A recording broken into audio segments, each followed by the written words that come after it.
আমি একদম মানে আমার সঙ্গে ম্যামের দেখা হয়েছে, আমি ম্যামের ক্লায়েন্ট ছিলাম। আমার একটা মানে বিয়ে বাড়ি ছিল, সেখানে সাজানোর জন্য কাউকে আমি খুঁজছিলাম। তো এখানেই থাকে, মানে ম্যামেদের বাড়ির পাশেই থাকে, মৌসুমী রয়। ও আমাকে তোমার নাম্বারটা দেয়।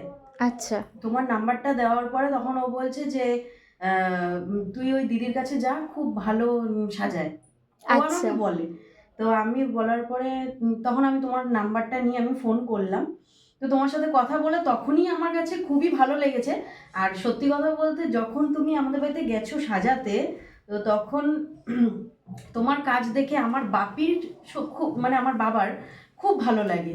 আমার আচ্ছা বাপি মা আমার, মানে আমারও খুবই ভালো লাগে। তো তখন আমার বাপির সাথে সাথে বলে যে, মানে ম্যামকেই বলে, তোমাকেই হ্যাঁ বলে আমাকে যে বলেছিল তুমি ওকে তৈরি করো। একদম, হ্যাঁ তোমাকে সেদিন থেকেই বলেছিল এই কথা কথাটা। হয়েছিল। ওই সেদিন থেকে আস্তে আস্তে ক্লাসে আস্তে আস্তে তখন দেখছি যে না, মানে ভালো শেখাও। আর তোমার অনেকটা মানে, মানে সত্যি কথা বলতে তুমি অনেক অ্যাচিভমেন্ট করেছো। তো সেটার জন্যই আমি শিখতে এসেছি। আরও এই যে তোরা যে বলছিস, এর থেকে বড় আর কিছুই হয় না, এর থেকে আর বড় কিছু হয় না। এটাই তো সব থেকে বড় পাওনা আমি যেটা মনে করি। হ্যাঁ আমি জানি না কতটা কি স্ট্রাগল করেছি, কি করতে পারিনি, বাট এই যে এতগুলো মানুষের ভালোবাসা, সব কিছু। চলো এখানে স্টপ করলাম। কিছু বলবে প্রীতি আর?